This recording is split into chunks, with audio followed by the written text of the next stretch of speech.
नमस्कार दोस्तों। डेट है आज की 18 मार्च 2021 और स्वागत है आपका एडिटोरियल डिस्कशन में। 3 इश्यूज आज हमें डिस्कस करने हैं। सबसे पहले आर्टिकल हम डिस्कस करेंगे, फिलीपींस जल्द ही इंडिया से ब्रह्मोस क्रूज मिसाइल परचेज कर सकता है, तो ये काफ़ी इंपॉर्टेंट इवेंट होगी। दूसरे नंबर पे हम आर्टिकल डिस्कस करेंगे पॉपुलेशन स्टेबलाइजेशन से संबंधित। पॉपुलेशन स्टेबलाइजेशन से संबंधित एक क्वेश्चन मैं आपसे पूछता हूँ कि क्या इंडिया में भी पॉपुलेशन को स्टेबलाइज करने के लिए चाइना की तरह वन चाइल्ड पॉलिसी अपनाने की आवश्यकता है? अगर आपको लगता है यस, तो आप इस वीडियो को लाइक कीजिएगा। अगर आपको लगता है कि नहीं, इंडिया में वन चाइल्ड पॉलिसी काम नहीं करेगी, तो आप इस वीडियो को डिसलाइक कीजिएगा। लास्ट में तीसरा आर्टिकल पब्लिक सेक्टर बैंक्स के प्राइवेटाइजेशन से संबंधित है। इससे पहले कि हम डिस्कशन स्टार्ट करें, एक छोटी सी चीज़ देखो। आप में से बहुत सारे लोगों की ओपिनियन ये है कि वीडियो के नीचे जो कमेंट बॉक्स होता है, अब इसे ओपन कर दिया जाए, क्योंकि इतने अच्छे अच्छे हम आर्टिकल्स डिस्कस करते हैं, उनसे संबंधित रेलेवेंट आइडियाज़ को फर्दर डिस्कस किया जा सके कमेंट बॉक्स में। तो आज से हम ट्राई करके देखते हैं कि कमेंट बॉक्स के ओपन करने से इंपॉर्टेंट और रेलेवेंट आइडियाज़ का एक्सचेंज होता है या फिर नहीं होता है। आपसे देखो रिक्वेस्ट ये है कि कुछ चीज़ें आप कमेंट बॉक्स में अवॉइड कीजिएगा। सबसे पहले तो ये फर्स्ट व्यूअर, सेकंड व्यूअर, ये नहीं, ये अपने सिविल सर्विसेज एस्पायरेंट्स को शोभा नहीं देता है। दूसरा, कोई किसी भी इंडिविजुअल की प्रेज, इसको आप अवॉइड कीजिएगा। हीरो वर्शिपिंग नहीं होनी चाहिए। तीसरा, ओनली एस के किसी भी इनिशिएटिव से संबंधित आपका कोई सजेशन है, रिक्वेस्ट है, डिमांड है, तो उसके लिए बेशक हम एक कोई दिन डिसाइड कर सकते हैं जिस दिन सजेशंस को डिस्कस किया जा सके। बट खास करके देखो, जो हिंदी मीडियम स्टूडेंट्स हैं, हिंदी मीडियम स्टूडेंट्स की जो प्रॉब्लम्स हैं वो जेन्यून है। हिंदी में मटेरियल कम है, बट देखो ओनली IAS हो, दूसरे इंस्टीट्यूट्स हो, सभी प्रयास करते हैं हिंदी में मटेरियल देने के लिए, लेकिन हिंदी ट्रांसलेशन के जो इश्यूज़ हैं ना, वो भी जेन्यून हैं। तो हिंदी स्टूडेंट्स से रिक्वेस्ट ये है कि आप किसी प्रॉपर प्लेटफॉर्म पे या फिर जो दिन हम डिसाइड करें सजेशंस के लिए, उस दिन आपका जो सजेशन है हिंदी में मटेरियल प्रोवाइड करने से संबंधित, वो शेयर कर सकते हो। चौथी चीज़, गुड मॉर्निंग, गुड इवनिंग या फिर इस प्रकार की जो अनावश्यक डिस्कशन होती है ना, उसे भी अवॉइड किया जा सकता है। तो ये 4-5 चीज़ें ध्यान रखनी है। कमेंट बॉक्स ओपन करके देखते हैं, तो ऐसा होना चाहिए कि कमेंट बॉक्स में ऐसी डिस्कशन होनी चाहिए कि कोई गलती से आ जाए तो उसे लगे कि हाँ, ये इंटेलेक्चुअल्स की बस्ती में मैं कहाँ से फंस गया, मतलब ऐसा लगे कोई बाहर का आदमी आए तो कमेंट बॉक्स को देख कर। तो ये क्वेश्चन आपको अटेम्प्ट करना है। अब चलिए डिस्कशन स्टार्ट करते हैं। फर्स्ट इंपॉर्टेंट आर्टिकल इंडिया का फिलीपींस के साथ डिफेंस एग्रीमेंट से संबंधित है। आप GS पेपर 3 के इस टॉपिक से आर्टिकल को रिलेट कर सकते हो। ये सारे के सारे जो एस्पेक्ट्स हैं वो हम कवर करेंगे इस आर्टिकल के डिस्कशन में। फिलीपींस की लोकेशन आप देख लीजिए, कई सारे आइलैंड्स का समूह है फिलीपींस। कंटेक्स्ट क्या है देखो, इस मंथ के शुरुआत में इंडिया और फिलीपींस ने मिलकर डिफेंस मटेरियल को प्रोक्योर करने के लिए और डिफेंस इक्विपमेंट्स को प्रोक्योर करने के लिए एक इम्प्लीमेंटिंग अरेंजमेंट साइन किया। इस इम्प्लीमेंटिंग अरेंजमेंट को साइन करने के बाद इंडिया के द्वारा फिलीपींस को डिफेंस सिस्टम बेचने का रास्ता तैयार हो गया है। मतलब कि इस इम्प्लीमेंटिंग अरेंजमेंट साइन होने के बाद अब इंडिया फिलीपींस को डिफेंस सिस्टम जैसे कि ब्रह्मोस क्रूज मिसाइल बेच सकता है through government to government root.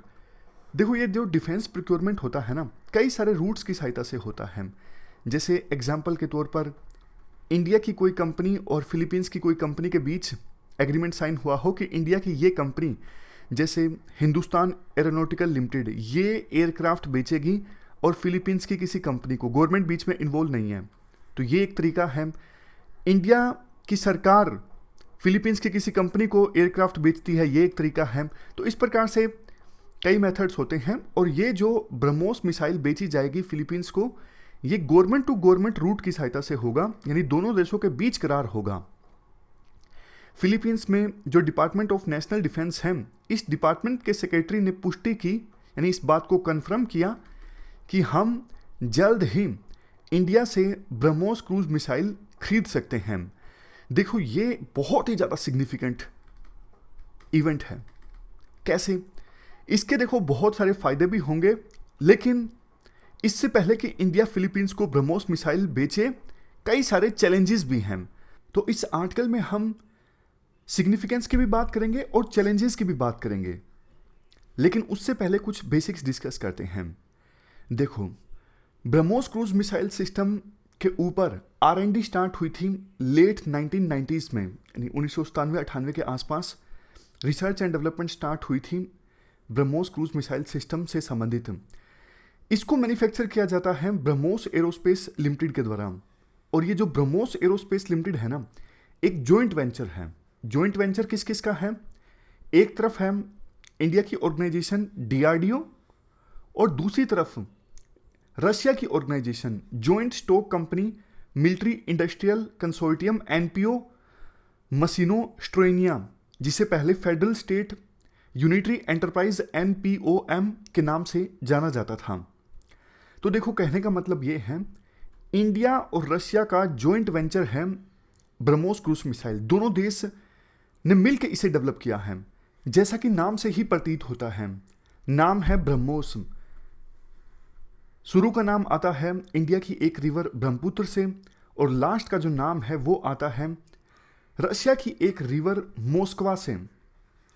BrahMos cruise missile देखो फायर एंड फॉरगेट प्रिंसिपल पर चलती है, यानी एक बार लॉन्च करने के बाद ऑपरेटर को इंस्ट्रक्शंस देने की आवश्यकता नहीं होती। मैक्सिमम देखो 2.8 मैक की स्पीड अटेन की जा सकती है ब्रह्मोस क्रूज मिसाइल के द्वारा, जो कि साउंड की स्पीड से 3 गुना ज़्यादा है, और रेंज हो सकती है 290 किलोमीटर तक। हालांकि देखो, ब्रह्मोस क्रूज मिसाइल का जो नया वर्जन आया है उसकी रेंज 400 किलोमीटर तक हो सकती है। इसके बाद ब्रह्मोस क्रूज मिसाइल के कुछ और अच्छे अच्छे फीचर्स की हम बात करें, क्योंकि देखो ब्रह्मोस क्रूज मिसाइल के दौरान 2.8 मैक की स्पीड अटेन की जा सकती है। तो फिर नॉर्मली जो एयर डिफेंस सिस्टम होते हैं, मान लीजिए इंडिया है, यहाँ से क्रूज मिसाइल को लॉन्च किया गया ब्रह्मोस क्रूज मिसाइल, और यहाँ पे चाइना में है एयर डिफेंस सिस्टम, जिसका काम है आने वाली मिसाइल को डिटेक्ट करना और तुरंत ही एक मिसाइल को लॉन्च करके आने वाली मिसाइल को डिस्ट्रॉय कर देना। बट ब्रह्मोस क्रूज मिसाइल की स्पीड इतनी ज़्यादा हो सकती है कि नॉर्मली एयर डिफेंस सिस्टम के द्वारा सरफेस टू एयर मिसाइल की सहायता से इसे डिटेक्ट करना बहुत मुश्किल है। इसलिए टारगेट को आसानी से निशाना बनाया जा सकता है ब्रह्मोस क्रूज मिसाइल के दौरान। और जो चाइना के एडवांस्ड G20 फाइटर एयरक्राफ्ट हैं, उनको भी न्यूट्रलाइज किया जा सकता है, क्योंकि चाइना के ये J20 फाइटर एयरक्राफ्ट मैक 2 से कम की स्पीड पर चलते हैं, जबकि BrahMos cruise missile maximum speed attain कर सकती है 2.8 मैक की।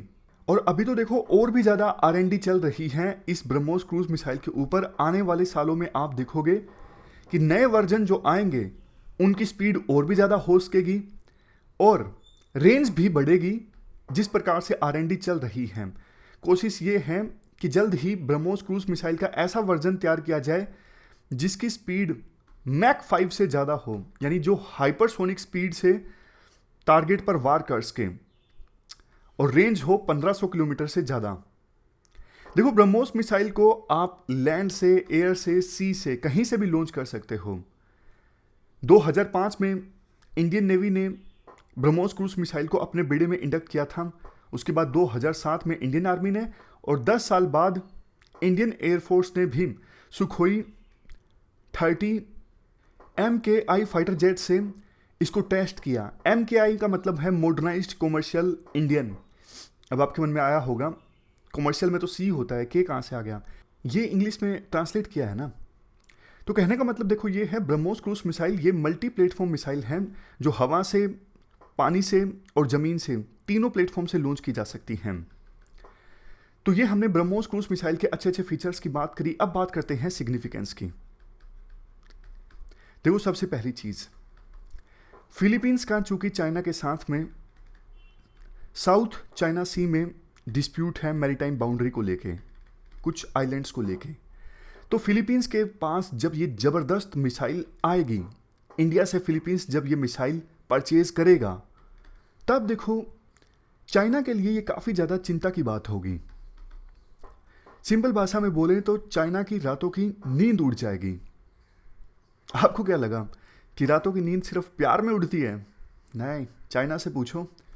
देखो, चाइना नहीं चाहता कि आसियान के कंट्रीज ये डिफेंस सिस्टम परचेज करें। अभी तो देखो, कई बार ऐसे आरोप लगते हैं कि फिलीपींस की जो मैरीटाइम बाउंड्री है उसमें चाइना अपने शिप्स भेज देता है। चाइना को ये लगता है फिलीपींस एवं फुद्दू सा देश है, हमारा क्या ही बिगाड़ लेगा, मिलिट्री पावर तो इनकी स्ट्रॉन्ग है नहीं। बट देखो, फिलीपींस के पास जब ये ब्रह्मोस क्रूज मिसाइल होगी तो एक डेटरेंस क्रिएट होगा। चाइना को लगेगा नहीं, इनके पास भी अच्छे हथियार हैं, तो इनसे पंगा थोड़ा संभल के मोल लेना चाहिए। अब ऐसा नहीं है कि एक मिसाइल परचेज करके फिलीपींस जो है वो चाइना का मुकाबला कर लेगा, लेकिन ये वो वाली बात हो जाती है ना, आप 10 मुक्के मारोगे तो एक थप्पड़ तो कम से कम मैं लगा ही दूंगा, ये वो वाली बात है। तो चाइना नहीं चाहता कि आसियन कंट्रीज के पास इस प्रकार की मिसाइल्स आए। दूसरा देखो, अच्छी बात यह है, ये BrahMos cruise missile India Philippines को बेचेगा तो इंडिया की जो कैपेबिलिटी है एज ए डिफेंस एक्सपोर्टर वो इंक्रीज होगी। अब दवाइयों के मामले में तो इंडिया ने पूरे वर्ल्ड को दिखा ही दिया है कि इंडिया फार्मास्यूटिकल्स का हब है। इंडिया अब ये चाहता है कि हम बहुत ज़्यादा जो डिफेंस इक्विपमेंट्स दूसरे देशों से परचेज करते हैं ये रिवर्स हो, हम परचेज करने के बजाय बल्कि दूसरे देशों को डिफेंस इक्विपमेंट्स एक्सपोर्ट करें। तो अपनी उस ड्रीम को अचीव करने की दिशा में इंडिया आगे बढ़ेगा। टारगेट हमारा ये है 2025 आने से पहले हमें $5 बिलियन का डिफेंस एक्सपोर्ट करना है। कंट्रीज जैसे Vietnam, Philippines, Indonesia, UAE, Argentina, Brazil, South Africa, इन देशों ने ब्रह्मोस क्रूज मिसाइल को परचेज करने में अभी तक अपना इंटरेस्ट जाहिर किया है। तो ये देश देखो, जब ब्रह्मोस क्रूज मिसाइल को खरीदेंगे तो इंडिया की हार्ड पावर भी इंक्रीज होना स्टार्ट हो जाएगी। देखो, सॉफ्ट पावर होती है, जैसे बॉलीवुड को काफ़ी पसंद किया जाता है, इराक में, अफगानिस्तान में, ये इंडिया की सॉफ्ट पावर है। इकोनॉमिक पावर आपको पता ही है कि इंडिया अब बहुत तेजी से ग्रो करने वाली अर्थव्यवस्था है। हार्ड पावर मतलब मिलिट्री पावर। तो सॉफ्ट पावर और इकोनॉमिक पावर तो इंडिया पहले ही है। अब यूएसए, चाइना इनसे बड़ी तो नहीं है, लेकिन है। हार्ड पावर अब इंडिया की धीरे धीरे इंक्रीज होना स्टार्ट हो जाएगी। ये भी एक बहुत बड़ी सिग्निफिकेंट चीज़ है। लेकिन देखो, चैलेंजेस की बात करते हैं कि फिलीपींस को ये ब्रह्मोस क्रूज मिसाइल बेचने में क्या बाधाएं आ सकती हैं। देखो, यूएसए का एक एक्ट है, काटसा एक्ट। यूएसए का ये एक्ट बोलता है कि अगर हमारे जो दुश्मन देश हैं, यूएसए के दुश्मन देश कौन से हैं? रसिया, ईरान, नॉर्थ कोरिया। दुश्मन देशों की लिस्टेड कंपनीज के साथ अगर कोई दूसरा देश व्यापार करता है तो हम उनके ऊपर सैंक्शंस लगा देंगे। जैसे रसिया से India S-400 missile defence system purchase कर रहा है तो इंडिया के ऊपर यूएसए के द्वारा सैंक्शंस लगाए जा सकते हैं।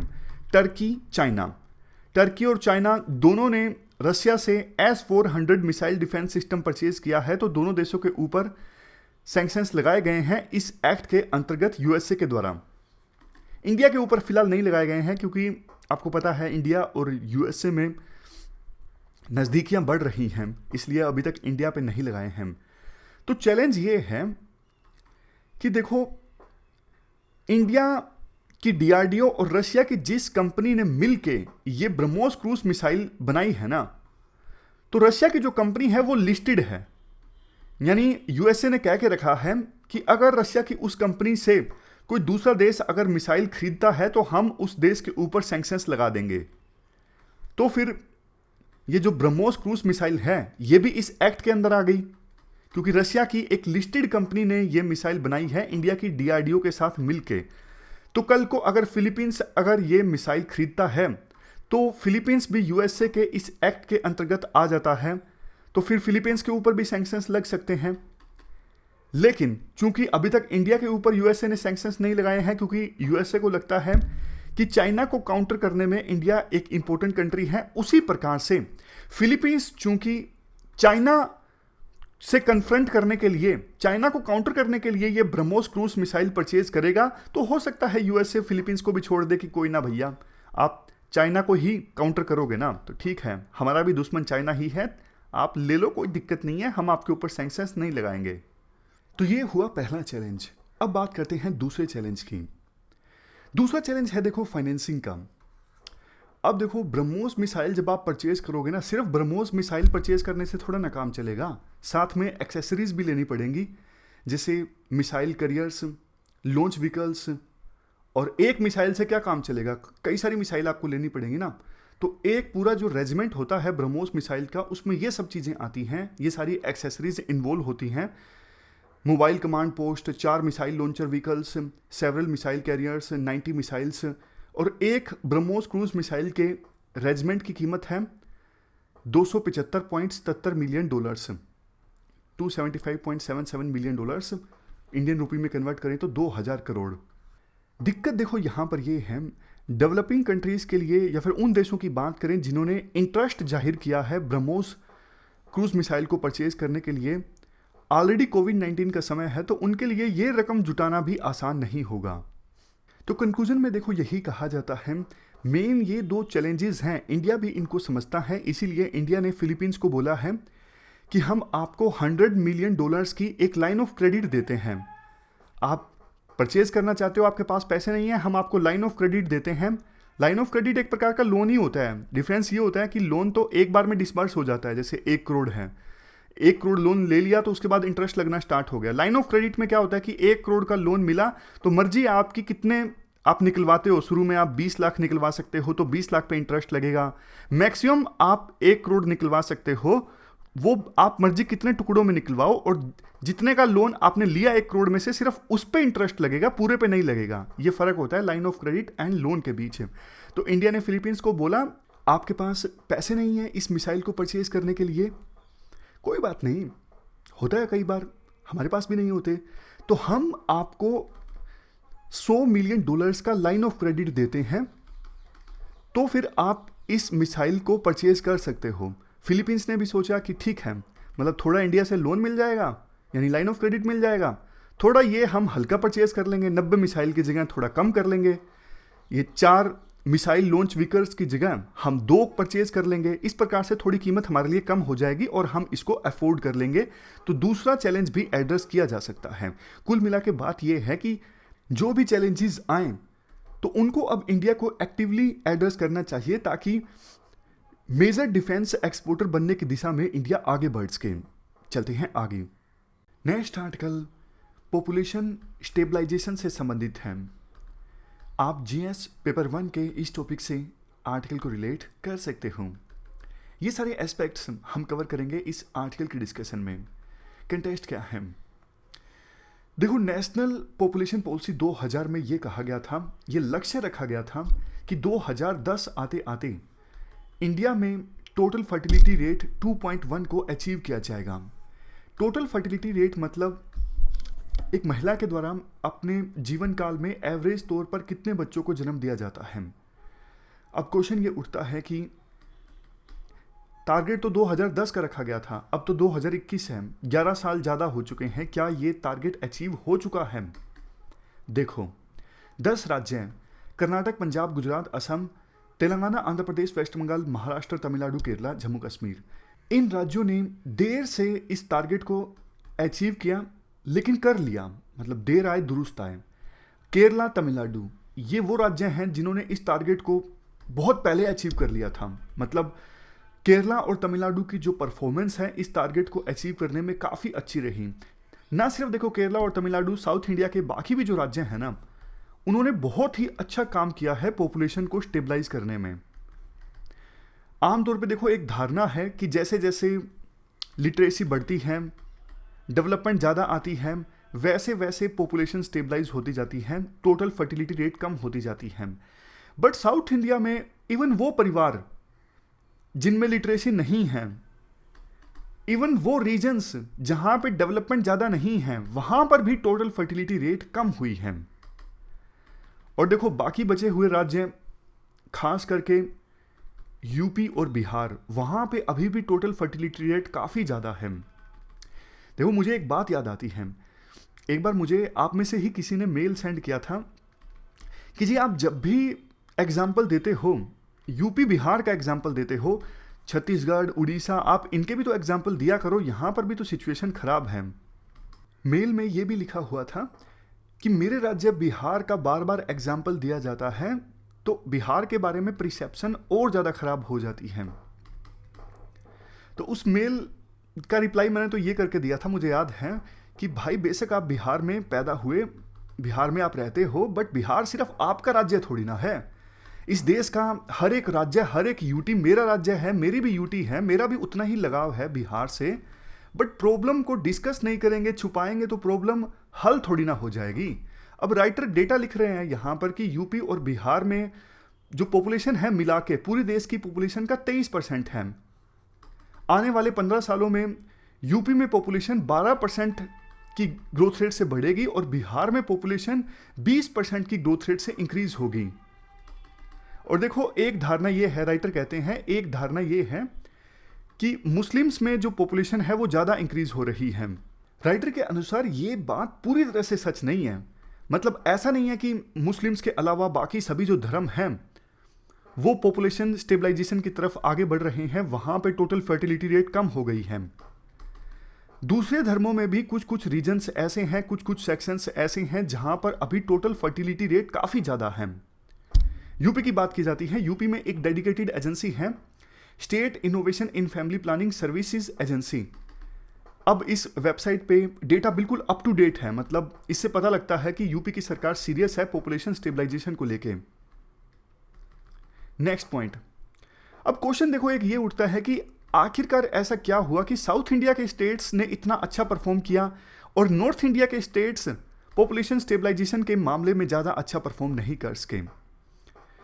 पहले इश्यूज की बात करते हैं।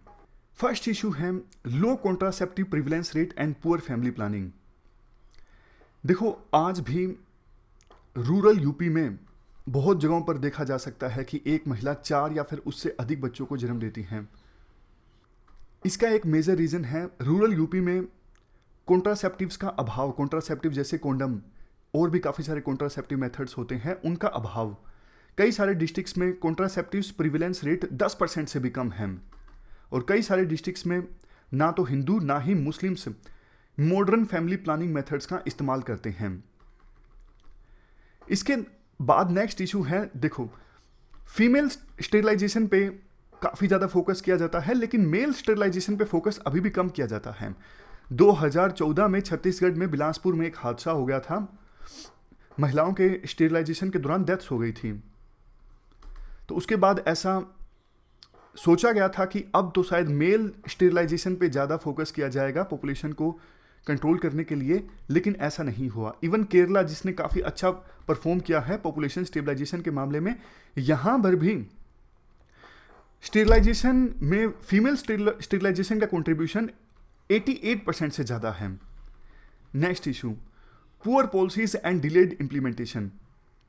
देखो, इंजेक्शंस आते हैं, एक इंजेक्शन लगाने से, मतलब महिला अगर एक इंजेक्शन लगवाती हैं तो 3 महीने तक प्रेग्नेंट नहीं हो सकती, लेकिन काफ़ी सालों तक तो हमारे देश में ये इंजेक्टेबल्स अलाउड नहीं थे।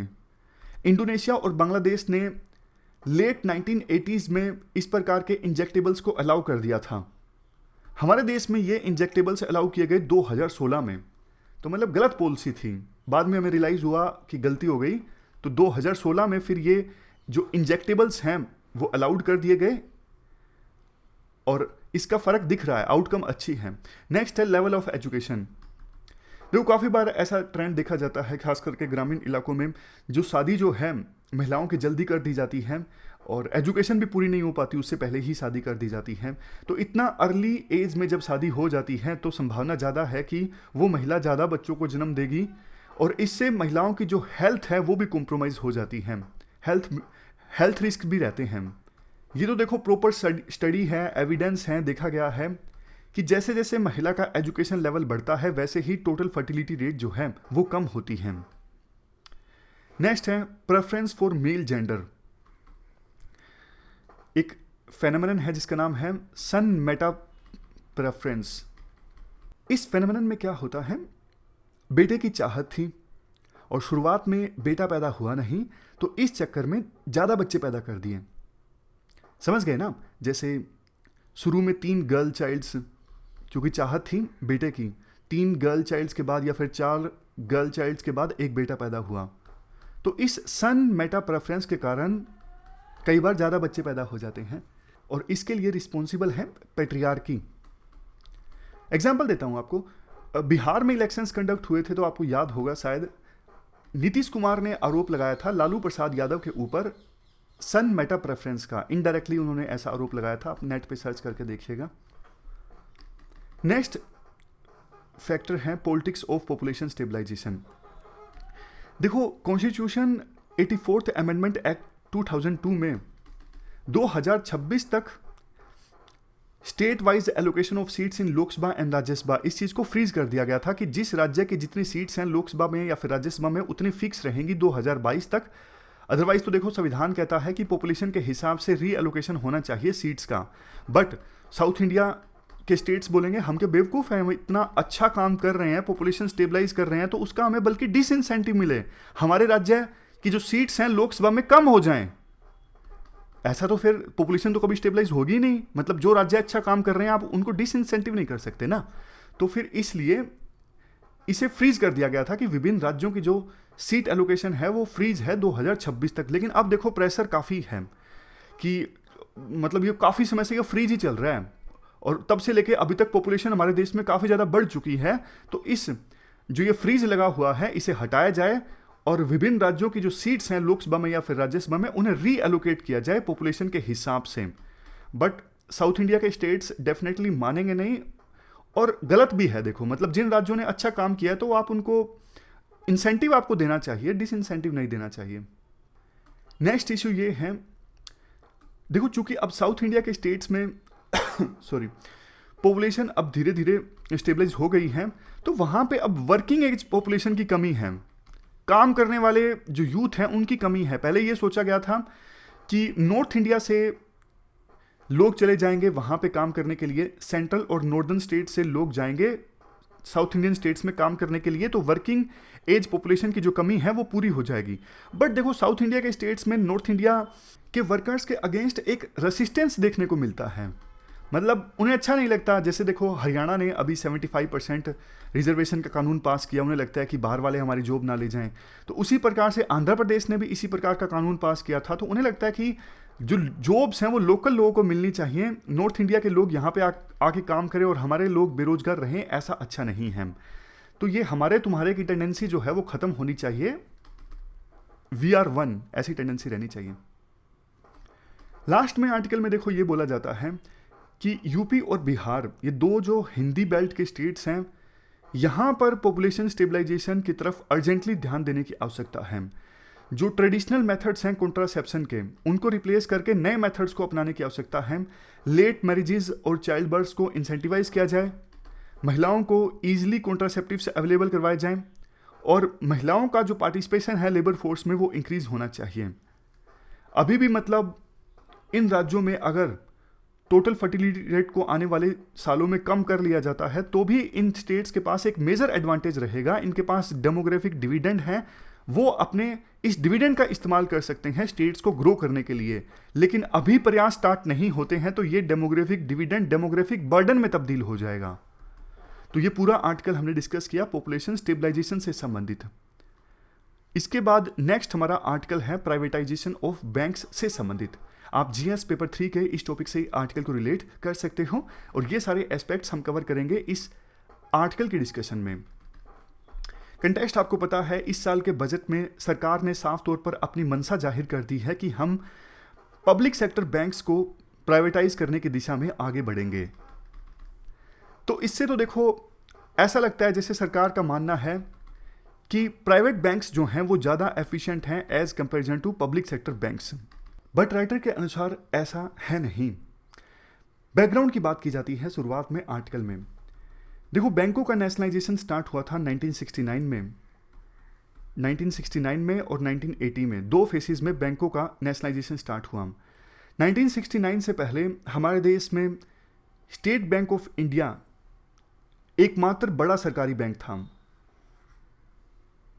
सरकारी बैंक्स और भी होंगे लेकिन बड़ा बैंक सरकारी एकमात्र स्टेट बैंक ऑफ इंडिया था। बाकी ज़्यादातर जो बैंक थे वो प्राइवेट बैंक्स थे 1969 से पहले। और देखो ये जो प्राइवेट बैंक्स थे ना, इन पर अमीर और पावरफुल लोगों का कब्जा था। सिचुएशन देखो क्या थी 1969 से पहले। 65 में वार हुआ, 62 में वार हुआ, लगातार ड्रोट आए उस समय, इकोनॉमिक ग्रोथ रेट काफ़ी ज़्यादा कम हो गई थी और ये जो बैंक थे ये बड़ी इंडस्ट्रीज़ को ज़्यादा लोन दे रहे थे लेकिन एग्रीकल्चर सेक्टर को बहुत कम लोन मिल पा रहा था।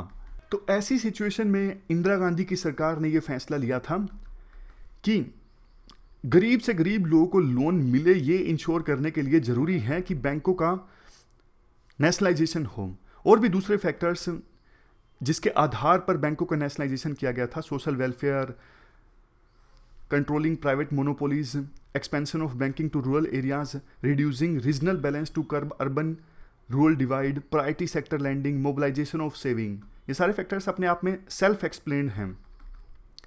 आप मतलब एक एक कीवर्ड की सहायता से काफ़ी एक्सप्लेन कर सकते हो। तो इसके बाद देखो 1969 में 14 प्राइवेट बैंक्स का नेशनलाइजेशन हुआ और 6 और बैंकों का नेशनलाइजेशन हो गया 1980 में। तो इस नेशनलाइजेशन से बहुत सारी जॉब्स क्रिएट हुई, एग्रीकल्चर सेक्टर में फार्मर्स को क्रेडिट मिलने लगा, गरीब लोगों को फायदा हुआ। अभी तक देखो प्राइवेट बैंक्स ने जिन क्षेत्रों को इग्नोर किया था, जैसे agriculture, employment generating productive activities, poverty alleviation plans, rural development, health, education, exports, infrastructure, women empowerment, small scale and medium industry and small and micro industries become priority sectors for these banks.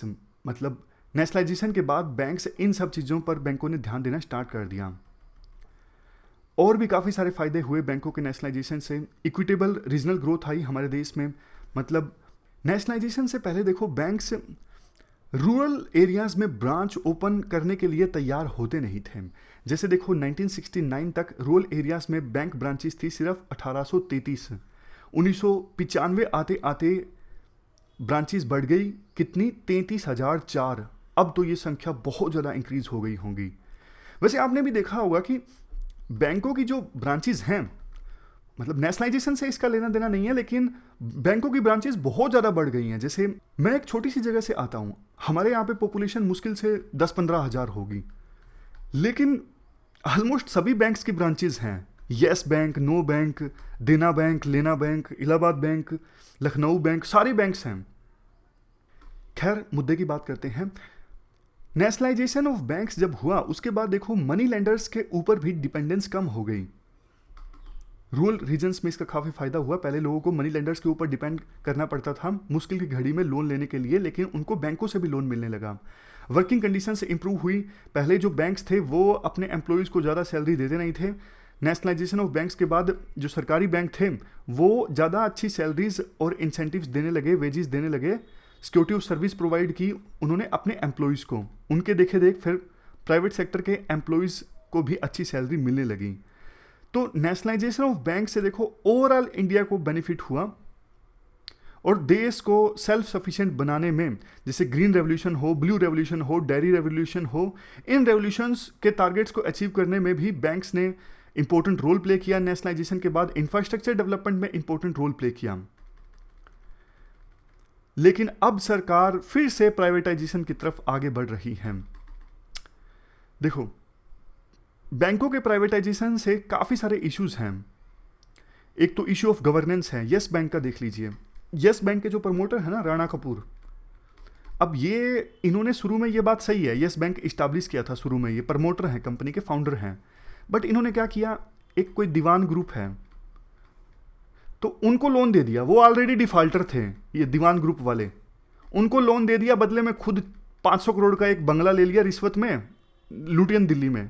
तो ऐसे ऐसे काम करते हैं ये जो bank के promoter होते हैं। तो फिर गवर्नेंस संबंधित इशू आएंगे। अब बैंकों में तो पैसा तो होता है, लोगों का डिपॉजिट किसका होता है, लोगों का होता है। अब इस प्रकार से जो बैंक के प्रमोटर हैं वो रिश्वत लेके किसी डिफॉल्टर कंपनी को लोन दे देंगे तो पैसा किसका डूबेगा, जनता का डूबेगा, डिपॉजिट तो जनता का है। इसके बाद राइटर देखो ये भी बोलते हैं कि अगर प्राइवेट बैंक्स ज़्यादा एफिशिएंट होते तो नॉन परफॉर्मिंग एसेट सिर्फ सरकारी बैंकों का इंक्रीज होता, लेकिन नॉन परफॉर्मिंग एसेट जो है वो प्राइवेट बैंक्स का भी इंक्रीज हुआ है। नेक्स्ट पॉइंट, बैंकों के निजीकरण से फिर से कॉर्पोरेट ग्रुप्स की जो मोनोपोली है वो इंक्रीज हो सकती है। बाद में राइटर लास्ट में ये बोलते हैं कि देखो बैंकों की अगर परफॉर्मेंस खराब है तो इसके लिए ये फैक्टर सिर्फ एकमात्र रिस्पॉन्सिबल नहीं है कि बैंक सरकारी है या फिर प्राइवेट है, और काफ़ी सारी चीज़ें हैं। जैसे बहुत सारे कॉर्पोरेट ग्रुप्स के लोगों ने लोन ले लिया बैंक से, जानबूझ के वो डिफ़ॉल्ट कर गए। लोन लिया था किसी पर्पज़ के लिए, इस्तेमाल कर लिया दूसरे पर्पज़ के लिए। तो जो लोन का रिकवरी मैकेनिज्म है वो वीक है। इंसॉल्वेंसी एंड बैंक्रप्सी कोड जो आया है वो इतना ज़्यादा इफेक्टिव है नहीं, राइट ऑफ कर दिया जाता है। राइट ऑफ मतलब उस लोन को बैलेंस शीट से हटा दिया जाता है। देखो एक चीज़ आप ध्यान दीजिएगा, राइट ऑफ और वेव ऑफ में फ़र्क है। वेव ऑफ का मतलब होता है जैसे फार्मर्स का जो लोन है वो वेव ऑफ कर दिया गया था, माफ़ कर दिया गया था। राइट ऑफ का मतलब लोन माफ़ी नहीं होता है। कई बार जो पॉलिटिकल पार्टीज़ हैं वो एक दूसरे पे आरोप लगाती हैं, जैसे जब यूपीए सरकार ने ऐसा किया था तो बीजेपी लगाती थी, जब बीजेपी ने ऐसा किया तो यूपीए सरकार लगाती है। अब लोन जो राइट ऑफ है ये इकोनॉमी के हिसाब से देखें तो एक नॉर्मल फेनोमेनन है कि बैंक अपनी बैलेंस शीट को ठीक ठाक करने के लिए लोन राइट ऑफ कर देते हैं, लेकिन इसका मतलब यह नहीं होता कि वो उन्होंने लोन माफ कर दिया। वो कोशिशें जारी रखेंगे कि जिस कॉर्पोरेट ग्रुप को लोन दिया गया था उससे रिकवरी की जा सके जितनी ज़्यादा की जा सकती है, लेकिन बैलेंस शीट से वो एक बार के लिए रिमूव कर दिया जाता है, बैलेंस शीट ठीक दिखे इसलिए। और वेव ऑफ का मतलब होता है माफ़ी, लोन माफ़ कर दिया। तो कॉर्पोरेट ग्रुप्स का लोन कोई माफ़ तो नहीं करता है, डेफिनेटली राइट ऑफ किया जाता है, मतलब एक बार के लिए बैलेंस शीट से हटा दिया जाता है।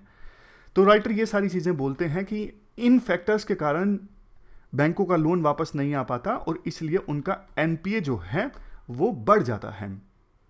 तो ये पूरा इशू हमने डिस्कस किया बैंकों के प्राइवेटाइजेशन से संबंधित। हमारी आज की इस डिस्कशन में इतना ही है। Thank you very much for discussion.